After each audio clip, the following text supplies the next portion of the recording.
This is the Big O Show. This is the Big O Show. People tweeting about Gabe Vincent's 1997 Marlins throwback shirt last night that he was wearing in the post game. Like, how cool was that? You talk about somebody who gets the moment and is able to kind of play to the crowd. But one thing I found interesting, Ira, was he was asked about Trae Young's comments about, hey, we're not getting enough calls, blah, blah, blah. The smile on Gabe Vincent's face, it goes back to what you were saying in the first segment. When you hear a star complaining like that, man, the Heat just love to hear that. But Gabe Vincent gets this smile and he goes, oh, I thought he got a lot of calls tonight. We're just playing. Man, like, they not only are they in Trae Young's head, they know they're in Trae Young's head. When you make comments like that, it's a flag to the other team. And Clay, I want to throw this the other way to you. So we go to Atlanta for Game 3, State Farm Arena. If Trae Young gets the early whistle, okay, maybe on Kyle Lowry, maybe Gabe's in the game right there. Here's my question to you: could that get in the Heat's head? Could that look? We all know what's going on. NBA playoffs and even all sports these days are all about the narratives. We have a 2-day break now. We have today. Teams will get back and practice on Thursday. We'll have shoot-arounds on Friday. We'll have national coverage again on Friday night in that game. If there are some early whistles, and Trae in the first 30 seconds goes to the line, foul on Kyle Lowry. Next time down, he throws his head, he flails, he does the whole cockamamie little act there, foul on Bam Adebayo. Could that actually work in the Hawks' favor? And do you think then it turns the other way and the Heat are like, oh, crap, we can't touch this guy? So I think there'll be a feeling out period. I think the first 5 minutes of Friday's games are really important, that the Heat play with hands back, that they don't get caught with hands in the cookie jar, because that could turn things also. And as much as you're talking about Trae Young's head and Gabe Vincent smiling, these playoff series, like Eric Spoelstra always says, they're soap operas. The plot lines are constantly changing. So I am curious how it's officiated. If I'm Trae Young, I am just throwing my body in there like a bowling ball in the first 2 minutes of Friday's game, seeing what happens, and then taking it from there. It couldn't yet. I think we saw that last night. I mean, I don't think it can get worse than what we saw last night with, calling fouls for guys basically breathing on, not just him, by the way. I mean, it was everybody. It was almost like they saw the tape of what happened in game one, the officials did, and they wanted to make sure that it didn't happen in game two, and like it went the other way. It was just so disjointed and hard to watch. And so to your question, I don't think it would get in the Heat's head in particular, because I frankly, I think it got in their head a little bit last night. I think you saw PJ Tucker getting really frustrated and frankly, hell yeah. He had like three fouls in 12 seconds there in the fourth quarter when he came back. And by the way, he could have had 3 technicals too without he was screaming at the officials. But I think it won't get in their heads because it already got to them a little bit last night. But I think they're going to figure out how to adjust. And I think they figured out how to adjust last night. And I think this gets to David Triana's question to a certain extent. He asked about Caleb Martin. And Caleb, I thought, had some good minutes off the bench last night as well, not just defensively, but hit a big 3 in the corner. And I think because the Heat have so many guys, so many bodies, in Kyle Lowry's words, that they can throw at Trae Young, I don't think there's the concern level, as long as you find a way to keep Kyle Lowry out of foul trouble, Jimmy Butler out of foul trouble, Tyler Hero, for as many problems as he's had offensively, you don't want to let him get into foul trouble. Bam Adebayo. So because of the dudes, the ensemble that this team has, I don't think they're going to be too thrown off by a tight whistle. Number one, because we already saw it last night. But number two, because you're comfortable that other guys are going to step up. But Ira, I want to make this clear really quickly before you make your point. We're talking specific to this series. If this were something that if you're going against Philadelphia, and we want to talk about what's going on around the NBA, and James Harden is getting those sorts of calls, or Tyrese Maxey, because he's more explosive, and I'm more concerned about him than I am about Harden in the next round. If those guys are getting those sorts of calls, it concerns you a little bit more because the level of competition is going up, and because you don't have the margin for error that you do against Atlanta. Here's the deal, Clay, and I'll take you through another one of our lightning rounds. This is on our show sheet 9C that I'm taking you to right now, is Kevin Huerter's best offensive play is what? The 3-point shot. But Bogdanovic's best offensive play is what? The 3-point shot. Danilo Gallinari's best offensive play is what?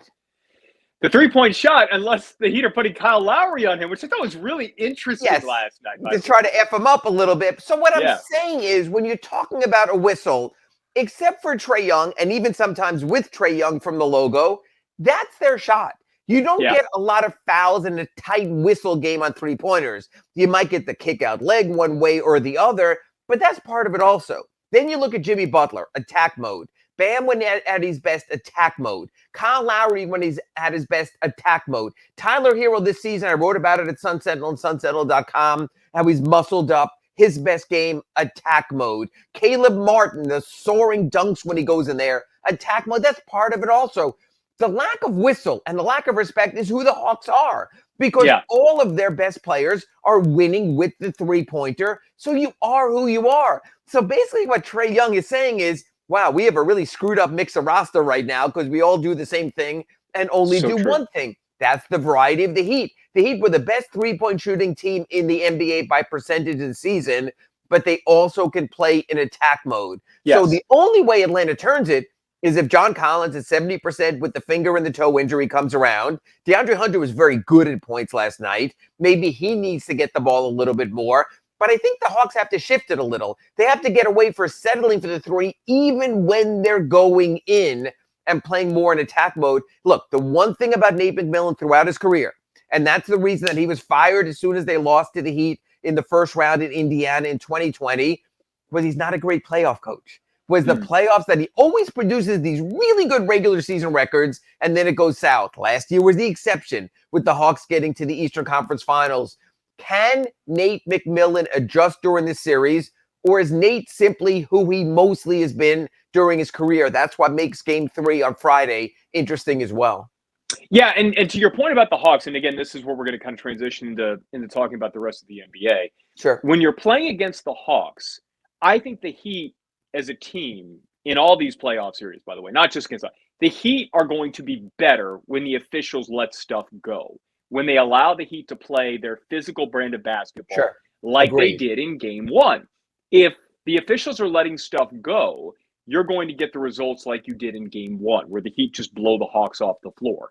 But where the reason why I'm not concerned is because of the versatility that you just mentioned offensively for the Heat, that when they are calling it tight, Jimmy Butler had that extra sense last night that I need to attack the basket. I need to draw some fouls. I need to get to the free throw line. I need to attack.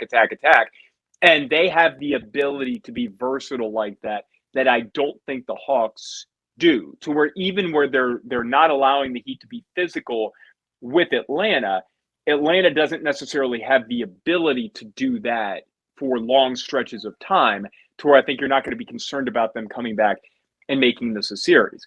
On the flip side, you look at Philadelphia and what they're doing right now. And by the way, I think part of that in Game 1, and mostly this is because I randomly had a bunch of Raptors fans find me on my timeline because they find a way to find you. I made a comment about how physical, but people in Canada are so nice. Raptors fans can be so mean. I don't get it. What's the deal? But what they were saying, because I made a comment about how the officials were letting the Heat play in Game 1, Raptors fans like, oh, why aren't they letting us play? Why are they? That's how the Raptors are similar to the Heat. And they want to be physical. They want to go out there and they want to push you around a little bit, get away with stuff. And the officials weren't letting them get away with anything in Game 1. Well, then all of a sudden Scotty Barnes gets hurt. I mean, and they suffered a couple of other injuries as well. And you're not the same team in Game 2. And Philadelphia is just too good for you to be able to do that. So you're starting to look ahead now and you're saying the things that the Heat are doing right now, it's good. I think that they're working through it in this series, in these first two games, and namely in Game 2, because the way things happened last night, that's not going to fly against Philadelphia in that series with the way they're playing. No, right now. And again, if we're looking ahead and looking around the league, Philadelphia up 2-0. They're playing in Toronto tonight. They no Matisse Thybulle. He's not vaccinated. He couldn't get across the border. I heard he was trying to tunnel his way in, but apparently they're going to be able to stop that somehow, so that's not going to happen. Look, the way Philly's playing right now, if you're even asking me honestly, Clay Ferraro, at this point, who looks better in the playoffs so far, the Heat or the Sixers, I would have to say the Sixers. Now, I know the Heat will have home court advantage in a possible second-round Eastern Conference semifinal against the Sixers, and that's fine. And we saw this. We got a preview that we didn't want to get when Tyrese Maxey had that great Monday night game against the Heat, when the Sixers sat out Harden and sat out Embiid, and the Sixers still won.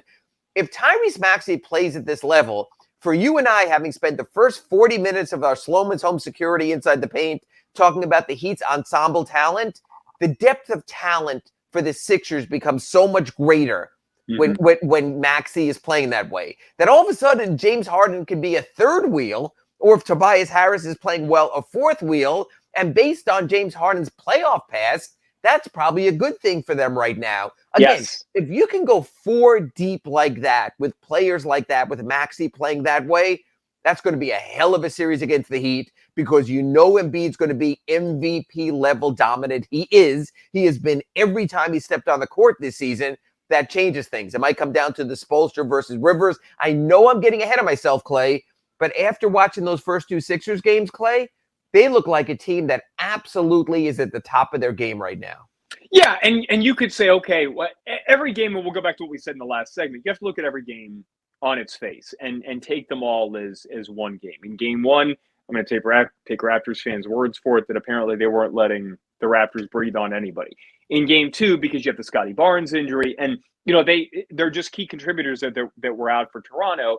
And I think we both agreed that, look, the Raptors have length and they can cause you problems when they're allowed to be physical, but they don't have that level of star that really so it's not that you're not taking anything away from Toronto, but you are taking something away from Toronto. I'm not trying to downplay what Philly did at all, but I think the matchup is kind of playing into their favor if they're not allowing Toronto to play physical.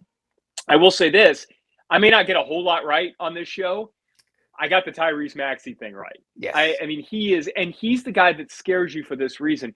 James Harden, there's a little bit of Trae Young in his game, to where if you throw bodies at him and you don't fall for some of the jukes, the false steps and things like that, there's a lot of feel for the game that if you have defenders who are long, athletic, and really intelligent defensively, they can stay in front of him and not fall for some of the things.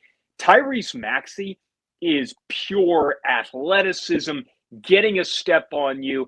And then he's also so strong that when he takes contact, he can still finish. That's the type of player that concerns you a bit more. Atlanta didn't have anybody like that. They don't have a bowling ball that's coming downhill at you 180 miles an hour. So actually, they do have like a 8-year-old, 40-year-old version of that in Lou Williams, but he's not playing right now with the back injury. Yeah. He was that kind of player. My question is this: Clay Ferraro, where the hell were you at 601 Biscayne Boulevard in November of 2020 when the Heat had the 20th pick in the first round and took Precious Achiuwa and Tyrese Maxey went 1 pick later?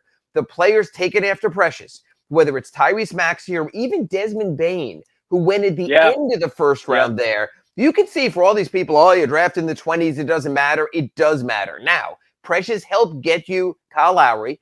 Precious has had his moments in Toronto, arguably far better in Toronto than he was his lone season in Miami. But it's just crazy. They were 1 pick away from Tyrese Maxey. How might that have changed their world also? So sometimes 1 pick can really make a difference. But Clay decided he was going to take that night off instead of joining us for the free pizza at the arena in the draft room. Thanks, Clay. Well, and here's the thing. I'm not going to pretend like I knew it going into the draft. But where he kind of I want to say he stole my heart, but where he really caught my attention was in the playoffs last year when Ben Simmons was unplayable and Philly just needed somebody, man. And he sensed the moment and he was able to kind of jump up and be that guy at crunch time. And obviously it wasn't enough. But you're watching him and you're like, where did he come from? And to your point about, hey, Tyler Hero, we need to see him in these playoff moments where, man, you got fans in the stands and jumping up. You saw that with Tyrese Maxey, and you're seeing it already now. So when you're looking ahead with this stuff, there is a little bit of a level of concern that we were talking about, I'm not that worried about Philadelphia because I think the Heat can have a plan for James Harden. Right. I think we've already seen that the Heat haven't shown yet a plan for Tyrese. Now, interesting. Playoffs are much, much different. Right. And I feel like with the number of the sheer number of players that the Heat have been able to throw at Trae Young, you're going to be able to have enough players to where you feel confident. but you're going to need to game plan for Tyrese Maxey. And oh, by the way, you still got Joel Embiid over there. You still got James Harden. Where if he's it's going to be interesting. And when we come back a week from now, there's a good chance we could be talking about Heat 76ers that is maybe moving a little bit faster than we thought. But again, the Heat game 3 on Friday, game 4 on Sunday, and game 5 if needed next Tuesday. Philly could go up 3-0 on Toronto now. So we might be doing a preview show next week, Clay. And by the way, Jay mentions Bam. We talked about him earlier in the program as far as the necessity to step up and where they need him. So make sure to go back and listen to that. Real quickly as we close this out, Nets Celtics. Where do you see this one going after? I think it can go 7 because game 1 looked like the start of a 7-game series. It's feeling right. It's funny because we were so concerned about, hey, you don't want to play Brooklyn, and it feels like the two teams who've looked best in the Eastern Conference to this point are Miami and Philadelphia. And they may be on a collision course in the second round. Still glad that you didn't have any part of Brooklyn in the first round because you don't want to get extended. Yeah. And yet, man, through these first few games, it's feeling like you got to feel good if you're a Heat fan for this series, maybe throughout the rest of the playoffs. But Philadelphia is looming, and you're going to have to hopefully you have some time to game plan for what they can bring. But there's still a lot of ways that they can beat you. Man, this show flew by, guys. Thank you so much for hanging out. Make sure to smash that like button for us. Big O rolls on next. We'll see you next week right here on Inside the Paint.